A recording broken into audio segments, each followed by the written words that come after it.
7-year-old Jaman lays breathless on the floor. A mother has lost her son. A father has lost his first child. A sister has lost her brother. A grandmother has lost her grandson. And a 5-year-old boy has to live with knowing that he shot and killed his older brother. Jaman's story is one of many in the St. Louis region. For years, Missouri, more specifically St. Louis, have lacked programs and prevention strategies that address the root factors that lead to violent behavior in youth. It is important to identify and acknowledge the plague of violence that is affecting our neighbors. Today, we will consider gun violence in urban communities from the perspective of St. Louis. This summer, I was the intern for the Government Relations Department at BJC Healthcare in St. Louis. I spent the bulk of my time researching gun violence and hospital prevention programs in the St. Louis region. After conducting research and interviewing public health officials along with violence prevention leaders, my goal is to share my knowledge with you today.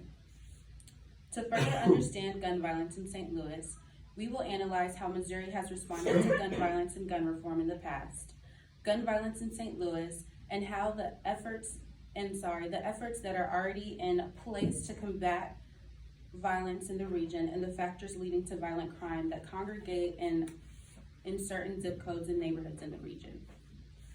Now that I have introduced the topic for today, I will start with gun violence in the state of Missouri and how the state has responded to gun violence and reform in the past. Gun violence in Missouri has been on a steady incline since 2007 and has almost doubled since then. According to Law Center 2018, Missouri ranks 6 of 50 states in gun death rates and 47 of 50 in gun law strength. The firearm death rate in Missouri is significantly higher than that of the U.S. average. The U.S. has an average of 11.9, while the firearm death rate per 100,000 residents in Missouri is 21.3. The Missouri legislature continues to promote Second Amendment rights through state rights. In 2007, Missouri repealed its permit to purchase handgun licensing law, which required all handgun purchasers to obtain a license verifying that they have passed a background check. Under this law, all handgun sellers, both licensed and private sellers, could only sell to those with the current permit to purchase license. John Hopkins Center for Gun Policy and Research 2013 provided compelling evidence that the repeal of Missouri's permit to purchase law contributed to a sharp increase in Missouri's firearm death rate. Over the years, variations of Missouri Senate Bill 367 have been proposed in both the Missouri House and Senate, however, none have passed. This bill stated that federal supremacy would not apply to federal laws that restrict or prohibit the manufacture, ownership, and use of firearms, its accessories, and ammunition within the state. Now that you all have received some background on Missouri's stance on gun reform, let's talk about St. Louis, Missouri, and what factors lead to the gun violence this urban area experiences on a daily basis. Gun violence has devastated areas of St. Louis for decades, particularly within minority and low-income communities. Gun violence and violent crime happen often as a result of low socioeconomic status, including poor education, unemployment, family structure, food insecurity, and the lack of health care. Addressing issues that lead to violence in under-resourced communities and neighborhoods will impact the crime rate. In St. Louis, the majority of violent crimes take place in pockets of North City, South City, and some areas of North County.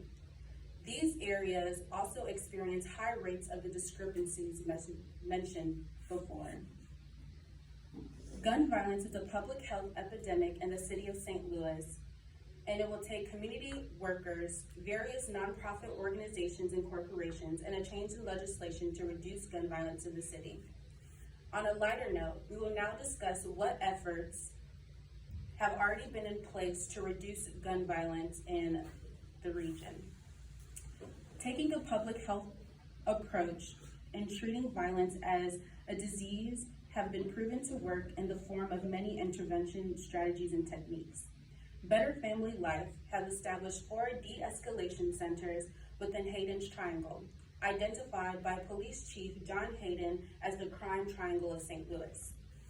Better Family Life has also committed to grilling on a weekly basis in efforts to get youth away from crime and into the community. Now let's transition into another St. Louis prevention plan.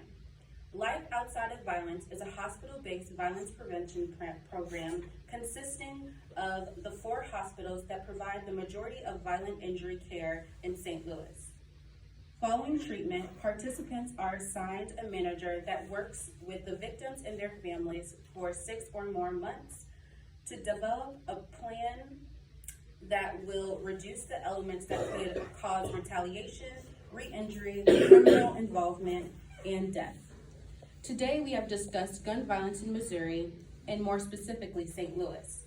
First, we discussed gun violence in Missouri and how Missouri has reacted towards issues involving gun reform in the past.